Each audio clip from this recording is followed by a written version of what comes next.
Bonjour à tous. Donc je suis Alex Bernier, je suis directeur de l'association Brainnet, une organisation en France qui s'occupe d'accessibilité numérique. On travaille notamment sur l'accessibilité des sites web, sur l'accessibilité du livre numérique et sur en général des projets de recherche et développement qui visent à améliorer l'accès au numérique pour les personnes handicapées.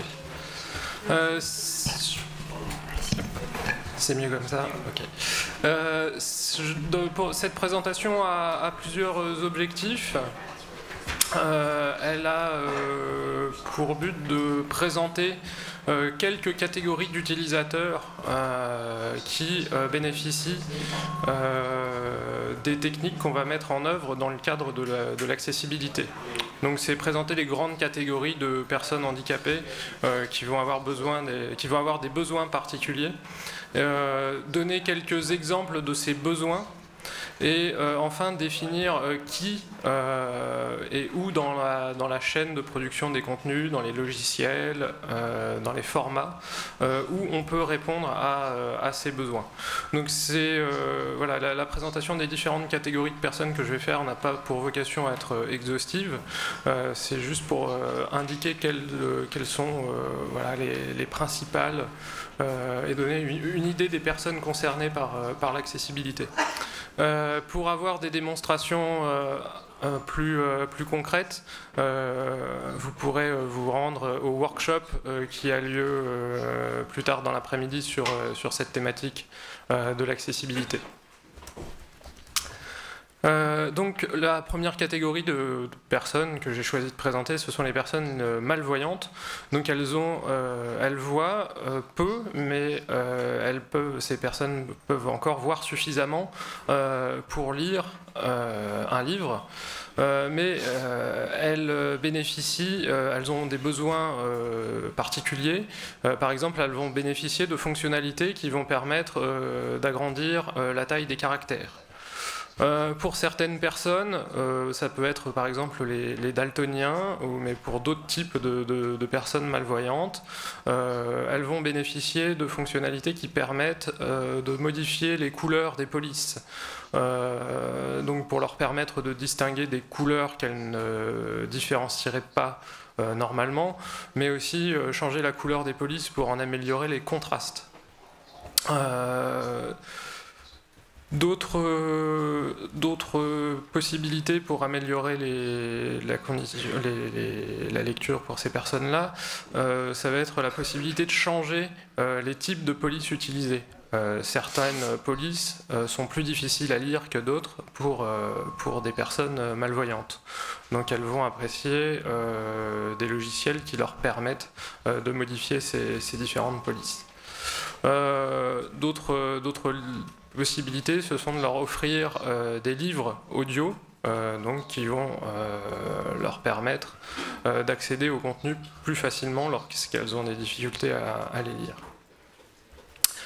Deuxième catégorie qui bénéficie de l'accessibilité, ce sont les personnes dyslexiques. Donc, ce sont des personnes qui vont par exemple avoir des difficultés d'accès au livre parce qu'elles inversent des caractères. Elles confondent le B et le D par exemple, le P et le Q. Donc, on peut leur proposer des mécanismes, notamment de synchronisation entre le texte du livre et une version audio prononcée par une voix de synthèse, pour leur permettre de prendre connaissance plus facilement des contenus. Donc pendant que la version audio sera prononcée, le texte sera affiché sur l'écran et sera surligné. Le mot qui est prononcé par la synthèse vocale sera simultanément surligné à l'écran. Donc ce qui permettra une meilleure appropriation du texte. Les personnes dyslexiques aussi, comme les malvoyantes, ont besoin de fonctionnalités qui leur permettent de personnaliser, de choisir entre différentes polices. On a par exemple des polices qui ont été développées spécifiquement pour les dyslexiques. Vous avez peut-être déjà entendu parler de la police Open Dyslexia. Il en existe d'autres, mais le principe reste de proposer une fonctionnalité qui permet à l'utilisateur de choisir une police qui lui conviendra. On a aussi certains dyslexiques qui souhaitent avoir une interligne plus grande pour mieux visualiser, pour mieux prendre connaissance du texte. Et des dyslexiques qui lisent mieux un texte lorsque celui-ci est aligné à gauche et pas justifié, comme ça peut être souvent le cas. Le fait que le texte soit justifié fait que les espaces entre les mots varient et ça perturbe, entre guillemets, la prise de connaissance du contenu. Dernière catégorie que je vais vous présenter là, ce sont les personnes aveugles, donc qui vont par exemple bénéficier d'une version en braille d'un livre. Donc pour un livre numérique, elles vont le consulter grâce à un afficheur braille. Donc c'est le dispositif que j'utilise aujourd'hui pour lire le contenu de ces transparents. Vous pourrez voir à quoi ça ressemble tout à l'heure pendant le workshop.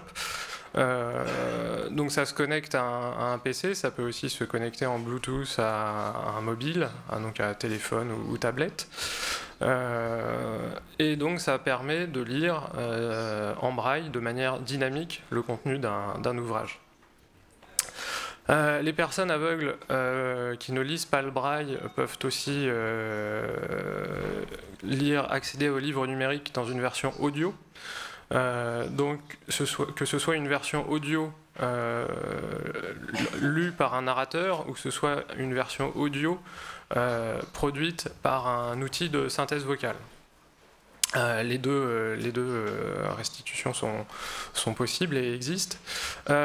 Et les personnes aveugles braillistes peuvent aussi accéder à des contenus en braille plus audio, donc cumuler les deux modalités de restitution. Un autre besoin particulier pour les personnes aveugles, ça va être d'avoir la possibilité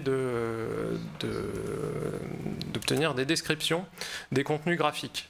En effet, les personnes aveugles utilisent un logiciel qu'on appelle un lecteur d'écran, dont le travail est d'envoyer à l'afficheur braille ou à la synthèse vocale ce qui s'affiche à l'écran de l'ordinateur ou d'un smartphone. Et ces lecteurs ne sont pas capables aujourd'hui d'interpréter le contenu d'une image. Ils savent détecter la présence d'une image, mais ils ne savent pas analyser le contenu des images pour en déduire une description correcte. Donc, pour régler ce type de problème, on va avoir besoin d'une description d'image. Description qui va souvent varier en fonction du contexte dans lequel apparaît l'image et en fonction souvent du public destinataire de cette description. Par exemple, on ne décrit pas une courbe, un graphique, avec le même niveau de précision pour un élève de niveau de collège que pour un étudiant en maths qui prépare un doctorat. Donc voilà, la description d'image est quelque chose d'assez contextuel et qui varie vraiment selon le contexte d'apparition et selon le public, selon la personne destinataire. Autre aménagement dont vont avoir besoin les personnes aveugles, c'est aussi vrai pour d'autres catégories dont j'ai parlé, mais c'est la possibilité de sélectionner les contenus qui vont être restitués. Donc par exemple le fait de pouvoir indiquer au moment de la lecture qu'on va vouloir entendre les numéros de page ou le fait qu'on va vouloir entendre les notes de bas de page ou les notes de fin d'ouvrage. donc par exemple, dans un livre technique, avec un grand nombre de notes, l'utilisateur peut apprécier de pouvoir être prévenu de la présence d'une note, mais qu'elle lui soit restituée uniquement sur demande. Voilà. Donc ça, c'était un petit panorama de quelques besoins et quelques fonctionnalités pour répondre à ces besoins. Donc, l'accessibilité, pour proposer toutes ces fonctionnalités, l'accessibilité doit être prise en compte à plusieurs endroits. Donc, en premier lieu, elle doit être prise en compte dans les formats. Le format EPUB, c'est un format qui permet de produire des contenus accessibles. Pourquoi ? Parce que, par exemple, il propose des techniques qui permettent de séparer le contenu de la manière dont il sera présenté. Donc, ce qui permettra à l'utilisateur après de personnaliser la manière dont lui sera restitué ce contenu. EPUB est un format qui permet de restituer des contenus accessibles parce qu'il offre la fonctionnalité qu'on appelle les media overlays qui vont permettre de cumuler plusieurs flux, donc par exemple du texte et une version audio, et de synchroniser ces différents flux. Donc par exemple pour avoir une lecture texte plus audio pour un dyslexique ou d'avoir une lecture audio plus braille pour un aveugle.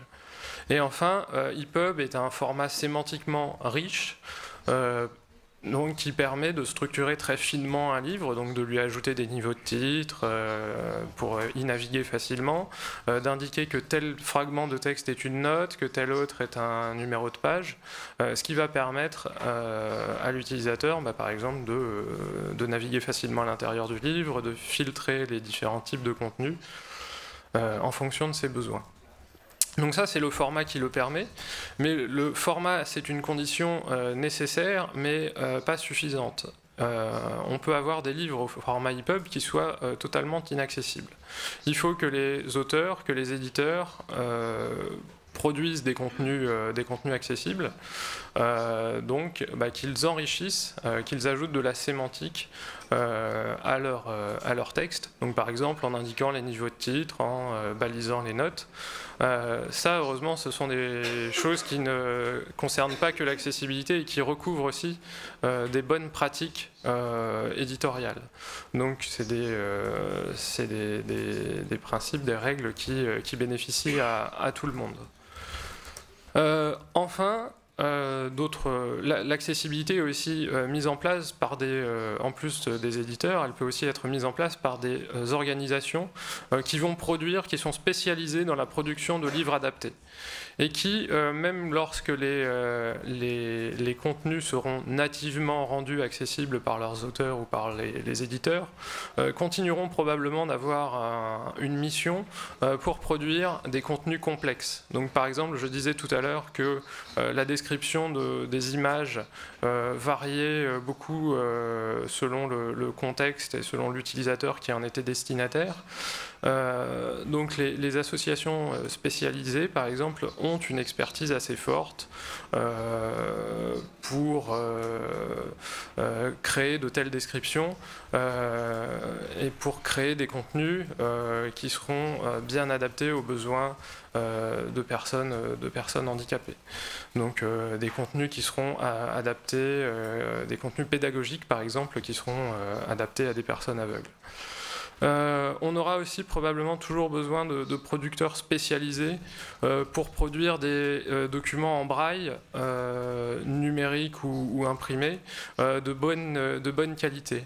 Aujourd'hui, le braille, la production braille est quelque chose qu'on sait très peu automatiser et pour des raisons techniques, il y a différentes étapes dans cette production qui ne sont malheureusement pas automatisables. Je ne vais pas rentrer dans les détails, mais c'est lié à la nature du code braille aujourd'hui, notamment du code braille abrégé.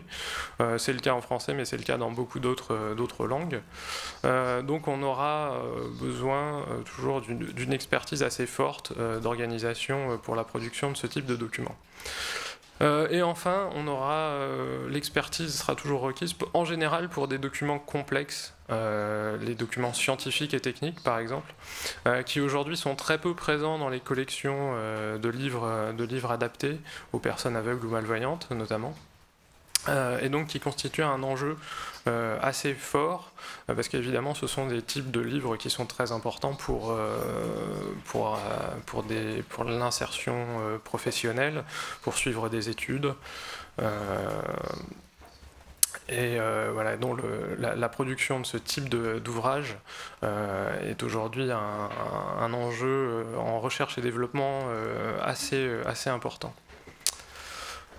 Et enfin, dernier endroit où peut être prise en compte l'accessibilité, où elle doit être prise en compte, ce sont dans les logiciels, dans les outils en général qui vont être utilisés pour restituer les livres. Donc dans les liseuses, dans les logiciels que vous pouvez trouver sur vos PC, tous les logiciels peuvent être rendus a priori accessibles, et être rendu accessible pour un logiciel, ça peut être avoir des fonctionnalités qui vont permettre à l'utilisateur de faire varier la présentation, de personnaliser la présentation de ces contenus. Donc ça peut être changer la taille des polices, comme je le décrivais tout à l'heure, ça modifie la présentation du livre, mais c'est aussi permettre à l'utilisateur de modifier l'apparence du logiciel, donc par exemple que le logiciel fonctionne correctement lorsqu'on a agrandi les caractères, que les menus restent visibles, restent utilisables. Un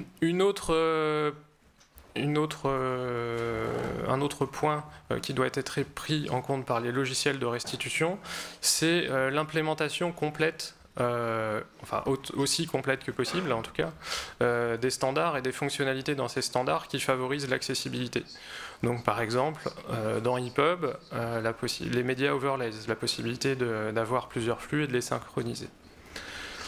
Enfin, pour finir, dernier point et peut-être le plus important, c'est l'interopérabilité entre ces logiciels de lecture et les technologies d'assistance, donc avec les logiciels qui sont utilisés par les personnes handicapées pour accéder à l'information.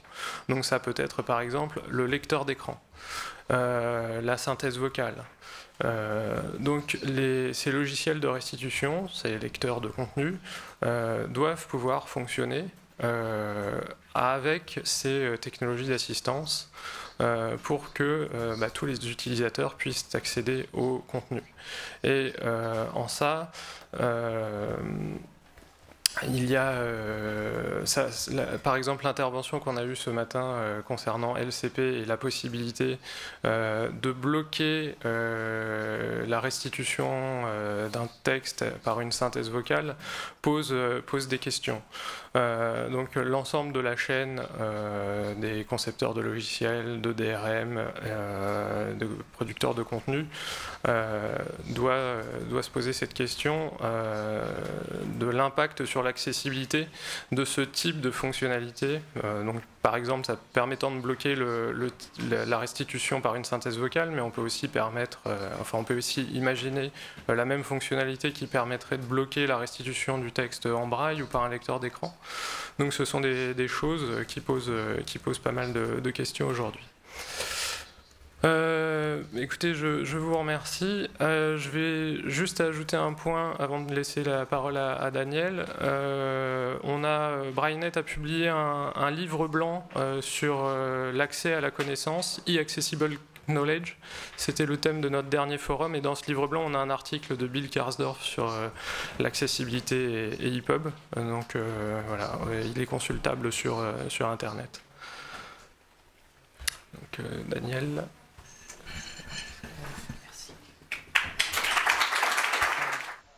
Bonjour everybody. All right, good afternoon everybody. Je suis français, mais je vais intervenir en anglais. Mes diapos sont en anglais également. Les diapositives seront disponibles en fin de journée.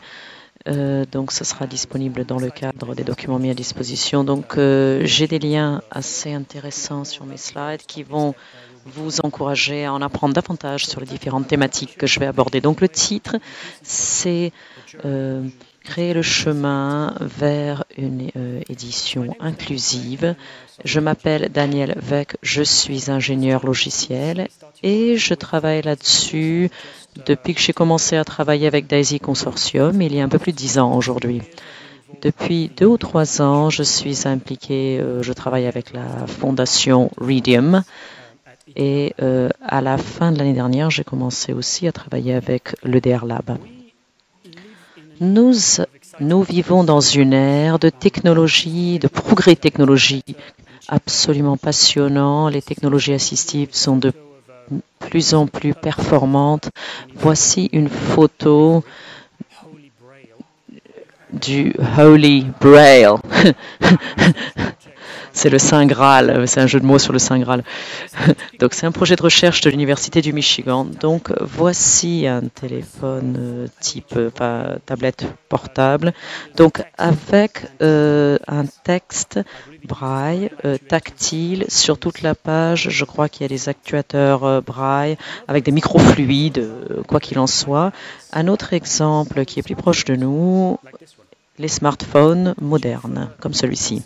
Alors, celui-ci nous offre pour les aveugles et déficients visuels des apps qui sont accessibles. Donc, des évolutions semblables dans l'édition numérique grâce à des progrès numériques dans l'Open Web Platform. Donc, voici une citation de Bill McCoy, qui est directeur exécutif de l'IDPF, d'un sommet récent. Tout le contenu numérique doit être du contenu accessible. Oui, je peux vous dire, ce n'est pas juste un doux rêve de la part de l'IDPF. L'accessibilité, dès le début, est au cœur du standard. Donc, c'est un format qui est également destiné aux personnes qui ont des handicaps, qui souffrent d'handicap. Donc, EPUB 3 donne un fondement technique pour les publications numériques, mais afin d'y arriver, il faut tenir compte d'un point de vue plus holistique. Il faut d'abord de bonnes pratiques pour la production de contenu. Et pour les outils de production, ils font des lignes directrices pour les systèmes de lecture, des cas tests, l'évaluation de processus d'évaluation, des outils de validation et ainsi de suite. Pensez à ça en tant qu'écosystème EPUB 3, EPUB 3 plutôt qu'un format simplement. C'est le résultat d'une collaboration entre plusieurs parties prenantes. Et une de ces parties prenantes est le consortium DAISY. DAISY a également son propre format pour les publications numériques qu'on appelle Digital Talking Books. Donc pour mieux comprendre cette synergie, regardons l'évolution de DAISY et EPUB. Voici un calendrier qui démarre, comme vous pouvez le voir, en 1999 et la genèse du format DAISY a coïncidé quasiment avec EPUB, qui ne s'appelait pas EPUB à l'époque, ça s'appelait OEBPS. EPUB, c'est beaucoup mieux comme nom. Donc, structure ouverte d'e-book. Et en 2005, DAISY 3 était vraiment la dernière mise à jour majeure du standard qui a été maintenue depuis, mais sans changement drastique. EPUB est né et 2 évolutions majeures ont suivi donc en 2007-2011 avec différentes évolutions mineures entre les deux. EPUB 3.1, on est en cours de travail, on voudrait finir d'ici la fin de l'année, on pense finir et Marcus Gilling nous en donnera davantage d'informations plus tard. Donc 2011, comme vous pouvez le voir sur le calendrier ici, c'est le début de l'ère EPUB 3, donc un moment d'évolution stratégique pour le consortium DAISY. EPUB 3 est décrit comme le successeur du format DAISY et l'accessibilité devient un citoyen de première classe dans l'édition mainstream pour la première fois. Donc, dans le cadre de cette communauté DAISY, nous avons un projet qui s'appelle TIES, ça veut dire transition vers un écosystème EPUB 3 inclusif. Et l'objectif de cette initiative, c'est d'avoir une assistance aux parties prenantes au cours du processus de migration pour le contenu, adaptation des flux de travail, de production, mais aussi du point de vue du consommateur avec des systèmes de lecture, des mises à jour. Après, les bibliothèques, les éditeurs ont également besoin de mettre à jour leur processus et ont besoin d'être conseillés pour le faire. Donc le consortium DAISY continue à soutenir le format en cours de cette phase de transition. Donc regardons le format DAISY 3 et regardons aussi les inconvénients. Le DT Book type document, donc il y a un texte avec une structure sémantique riche, il y a même un soutien braille. NCX, donc syntaxe de navigation, ça c'est les chapitres. Ensuite le format SMIL, on peut avoir un playback audio avec un document texte, avec une narration humaine ou peut-être même une voix synthétique préenregistrée. Il y a également un profil audio seul qui permet une expérience linéaire de lecture avec structure, paragraphe, phrase et ainsi de suite. Et ça, c'est un standard qui est très utilisé par les aveugles. Donc c'est important de savoir que le nouveau standard EPUB 3 a été conçu pour couvrir toutes ces exigences fonctionnelles. EPUB 3 en offre encore plus. Donc regardons maintenant les inconvénients. Du point de vue de l'utilisateur final, un style rudimentaire, pas de support pour l'audio-vidéo, pas de visuel sophistiqué, d'interaction sophistiquée, ça peut être problématique à long terme. Il y a un choix restreint de systèmes de lecture et une disponibilité limitée de publications, de contenu accessible. Donc c'est un peu la famine du livre. En ce qui concerne les éditeurs et les auteurs, il y a un coût supplémentaire lié aux compétences techniques particulières, à des compétences plus générales dans l'édition. Il y a peu d'outils de production, donc c'est un marché de niche et c'est difficile à financer. Il y a également la réalité pragmatique avec DAISY 2.02, les audiobooks. C'est la version précédente, juste avant DAISY 3. Donc là, il y a c'est utilisé sur beaucoup d'appareils, beaucoup de matériel qui ne sont pas faciles. C'est pas facile de faire les mises à jour si on a du matériel assez ancien, c'est difficile d'avoir un support pour tous ces nouveaux formats. Donc, il n'y a pas vraiment une exigence d'évolution majeure. Alors ensuite, nous avons eu les opportunités de régler tous ces problèmes.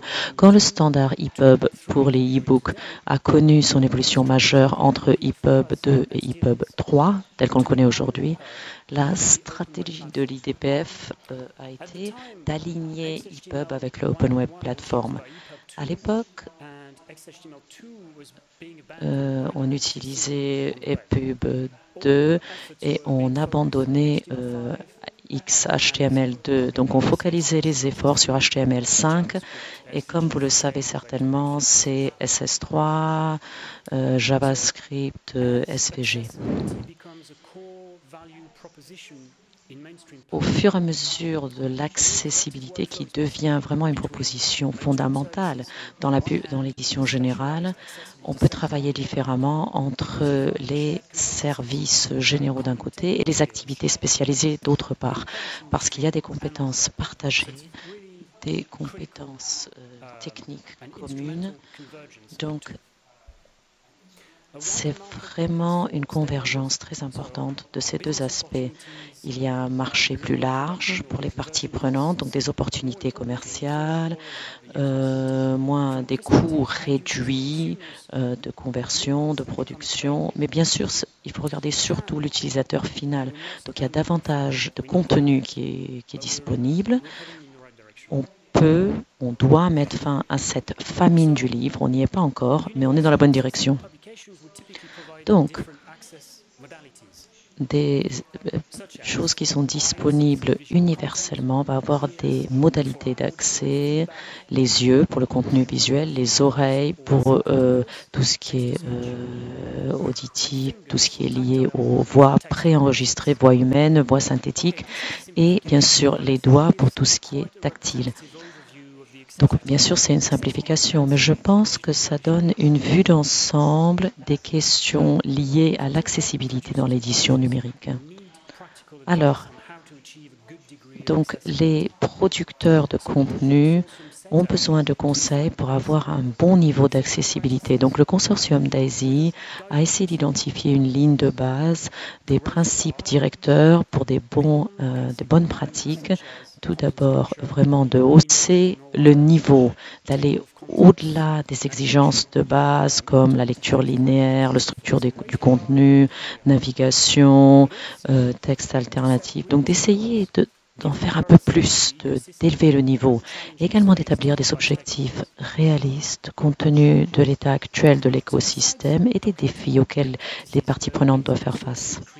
Donc, outre les bonnes pratiques documentées, le consortium a créé des logiciels ouverts pour aider à produire du contenu au cours de la transition de DAISY à EPUB. Donc voilà, vous avez une capture d'écran de Toby. Toby et Obi sont des outils pour les livres parlants. Donc maintenant, nous avons un support EPUB 3 avec des media overlays, donc des superpositions qui ont été évoquées tout à l'heure. Et il y a également Pipeline qui est un outil de conversion. Donc du côté Readium, le consortium DAISY a des ressources de développement pour le logiciel Readium. Nous avons une extension Chrome. Nous avons un cadre pour les applications natives. Donc, il y a des liens où on peut en savoir plus. Donc, toutes mes slides montrent ces liens. Vous pouvez vous documenter davantage. Donc on peut obtenir en tant qu'EPUB 3, de fichier EPUB 3, on peut lire quelque chose de très intéressant chez O'Reilly avec beaucoup de détails intéressants pour les créateurs de contenu. La deuxième capture d'écran montre les lignes directrices d'accessibilité de l'IDPF. C'est très intéressant aussi pour la production de contenu. Cette publication est disponible sur un site web et aussi comme un fichier EPUB qu'on peut lire quand on n'est pas en ligne. Et ça montre vraiment la convergence que j'ai mentionnée plus tôt concernant d'une part l'édition, l'industrie de l'édition et le Open Web Platform.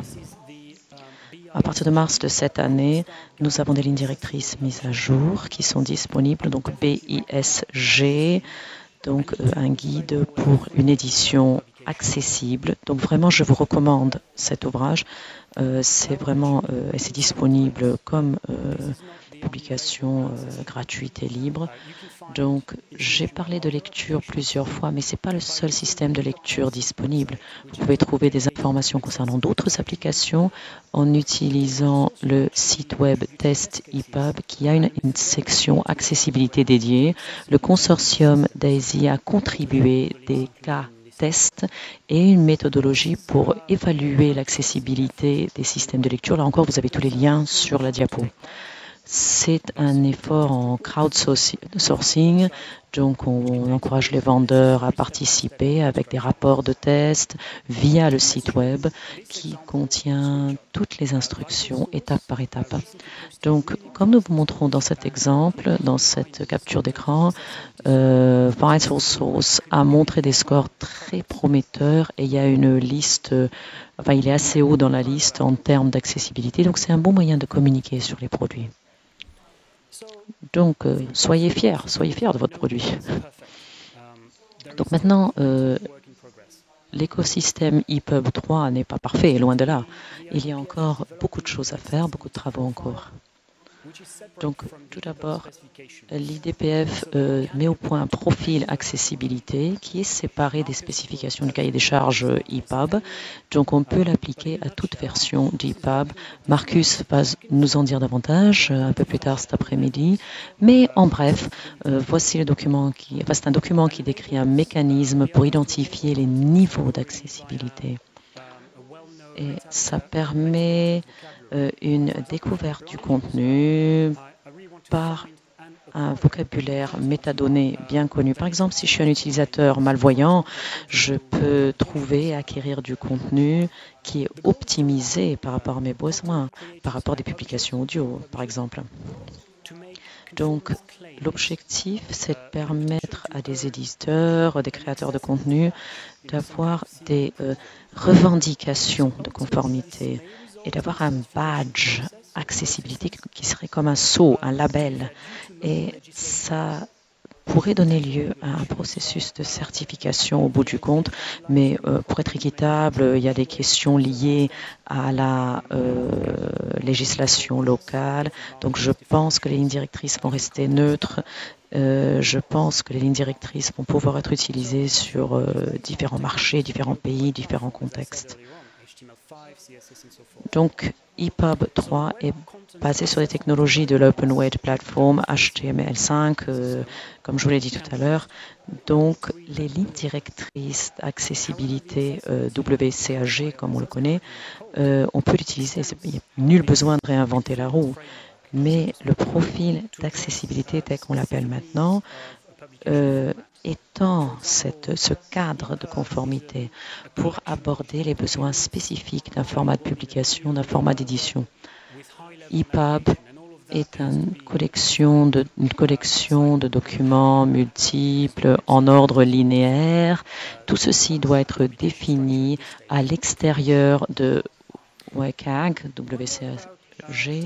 parce qu'il ne définit pas la structure à ce stade.